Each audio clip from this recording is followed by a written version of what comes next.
Today we're playing 9 ball and we're almost straight on the 5 ball. The problem is from the 5 ball we have to get position on the green 6 and the 6 ball only passes into this corner pocket.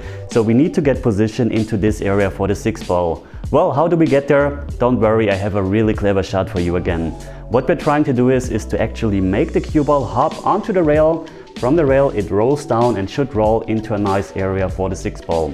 All you have to do for that is aim to the left part of the pocket, elevate your cue, hit with a medium speed, but don't hit too hard because you don't want to make the cue ball jump off the table. And I'm adding no spin, by the way.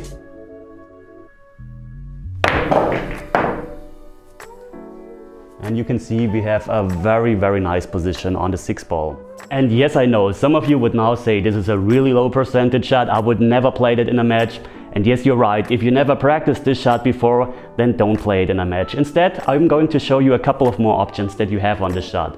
First of all, we're trying to stun the cue ball out of the rail. This means we have to use the left part of the pocket again, hit a bit above center and hit as hard as we can. But this is very risky and very uncontrolled, so I don't really like it. Just going to show you how it would look.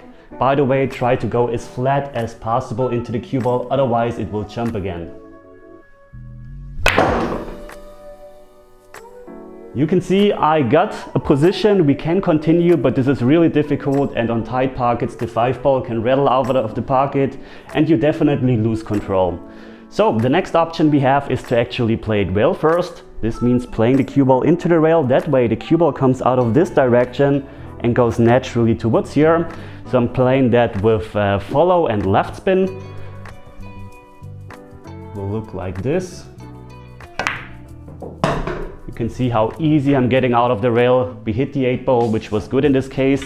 But again, I don't really like it because it's not that easy to actually find the right point on the rail, especially because the 5 ball is so far away from the pocket.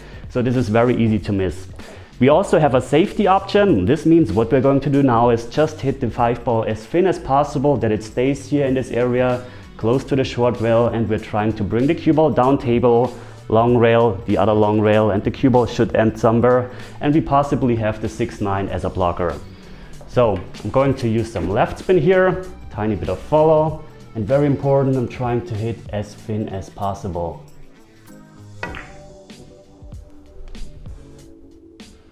You can see the 5 ball leaks a bit out because I didn't hit it thin enough. We have a nice cue ball, so our opponent can definitely see the 5 ball here, but he don't really has a shot, and if we hit a bit thinner, then the 5 ball stays here and we have a very good safety. Alright, now I'm going to show you that the jumping on the rail actually can be a very high percentage shot if you're practicing it. When I started recording the 10 shots in a row, I noticed that the cue ball very often is ending behind that 8 ball, and of course that's not what we want to do because we want to continue our run and stay in control of the table. But you can see again I'm ending up behind the 8 ball. That's why I decided to actually add follow to the cue ball.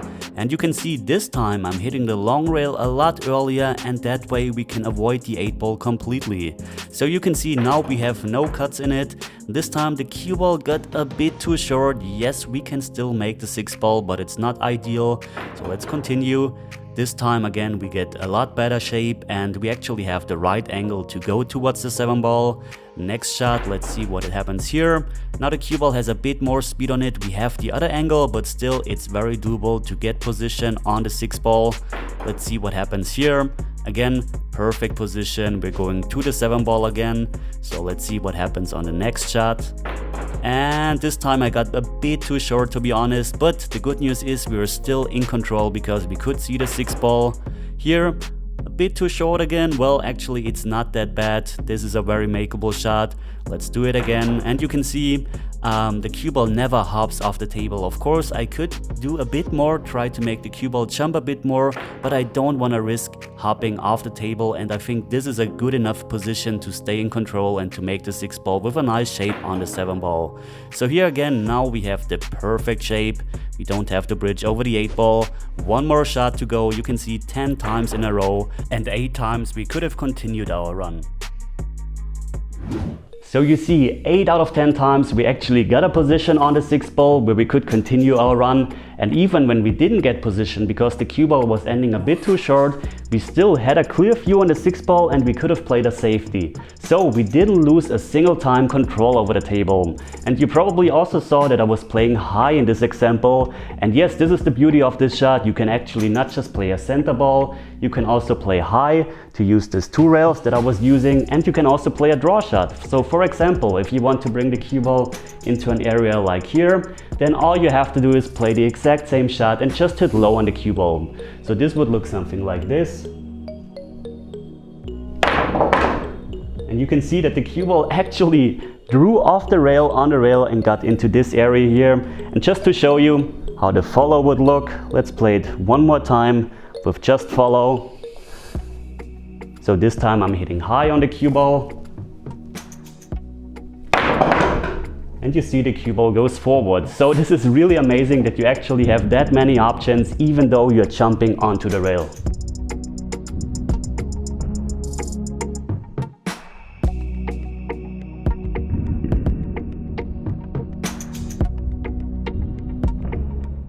Alright, now I'm going to show you the bonus clip from Instagram which is related to this situation, and afterwards we're finally going to complete the run out from the first shot we played in this video.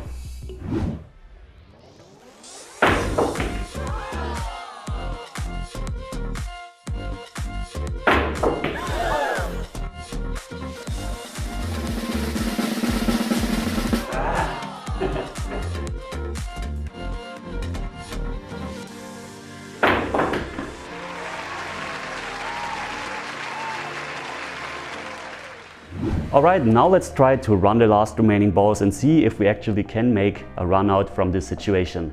Here I'm just going to roll the 6 ball in, trying to add a tiny bit of right spin.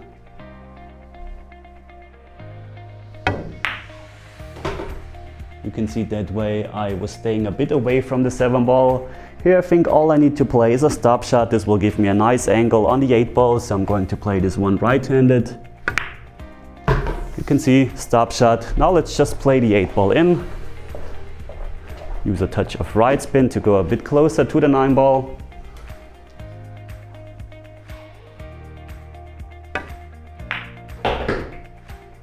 And I'll just play the 9 ball in.